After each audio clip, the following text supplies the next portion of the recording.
Okay, so there is a new generation Nissan Z model in town and it has just made its global debut in the United States.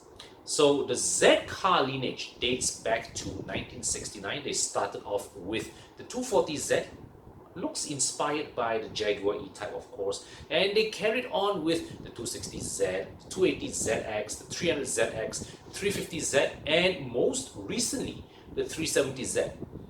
Now they are calling it the Nissan Z. Yeah, just Z or Z as they call it in the US.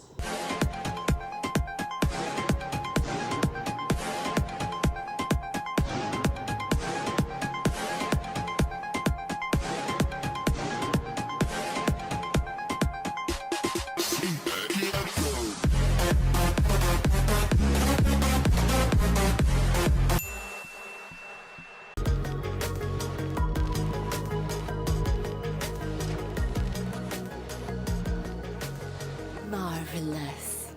Artificial intelligence skin. So there's no numbers on the name of this new car, but there were rumors that Nissan was going to call it the 400Z, and that's because this new car is powered by a 400 horsepower 3-liter twin turbo V6 that actually comes from the same engine family as the 3.8 liter VR V6 unit in the Nissan GTR. But it is entirely possible that the 400Z name may still see the light of day somewhere else in the world, because Nissan has a known habit of giving their cars different names in different countries.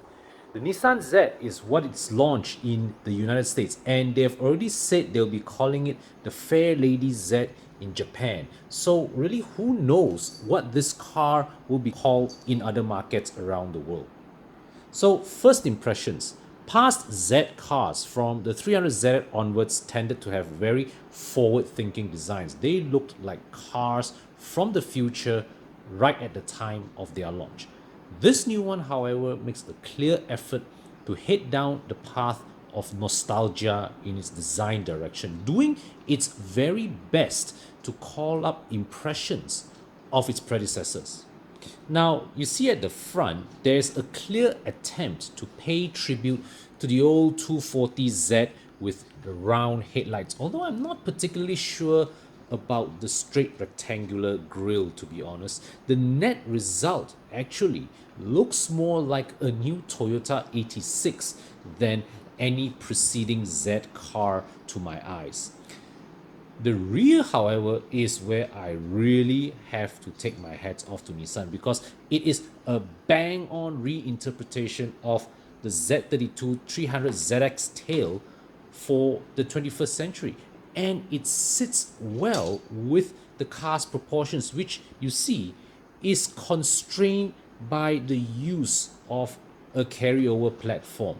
Now, Nissan did mention something about enhanced body rigidity, got new steering, new suspension, but point is, the developmental starting point of this car was not a clean sheet, but it is instead an extensive refit of its predecessor, which itself is a major update of the 350Z. So even though Nissan tries to use callback styling details to much earlier models in the lineage, the side profile of the new Z is consequently very similar to that of the 350Z and the 370Z. Now, of course, I have no complaints over the fact that this car is sitting on an old platform. In fact, I'd be very surprised if Nissan were to have built this off a completely new platform. If anything, this might even be the last member of the Z bloodline that you'd get in this old school front engine rear wheel drive configuration. So we're not going to let ourselves be bothered with a small detail like an old platform. And there's even more old school goodness when you step inside. Besides the digital instrument cluster and the central touchscreen, the design of this dashboard is an absolute throwback to the 1990s and the early 2000s. I mean, just look at those triple arbing gauges above the air con vents for one. And also, it has an old-fashioned handbrake. So if there is one reason to not complain about this new Nissan Z sitting on an old platform, this is it. All right, guys, this is why you don't complain about the new Nissan Z is sitting on an old platform, because it has a proper handbrake. And don't say Nissan is not doing its part to save the manuals, or that they are gearing the manuals to lose to the auto, because the new Z now comes with a 6-speed manual transmission. And not only that, the manual version here will come special with a carbon fiber composite drive shaft, and it also will have launch control to help you achieve the best possible standing start every time. And if you are lazy to practice your heel and toe downshifting, the car also comes with synchro rev match assist, which was carried over tech from the 370Z anyways. But of course, if you still prefer to not have a clutch pedal to manage, Nissan also offers the option of a 9-speed automatic gearbox. Now, prices of the Nissan Z has yet to be officially announced, but it is widely reported to be in the region of about 40,000 American dollars. So US spec models consist of the Sport as well as performance trim. The key differentiating point is that performance, you get an additional mechanical clutch type limited slip differential. And there's also a special proto spec edition with yellow colored highlights placed throughout the car, and it is limited to just 240 units. Now, the Nissan Z is set to go on sale in the United States in the spring of 2022. It will also be launching in Japan in winter of this year as the Nissan Fairlady Z, and they will be announcing more details of this car at that time.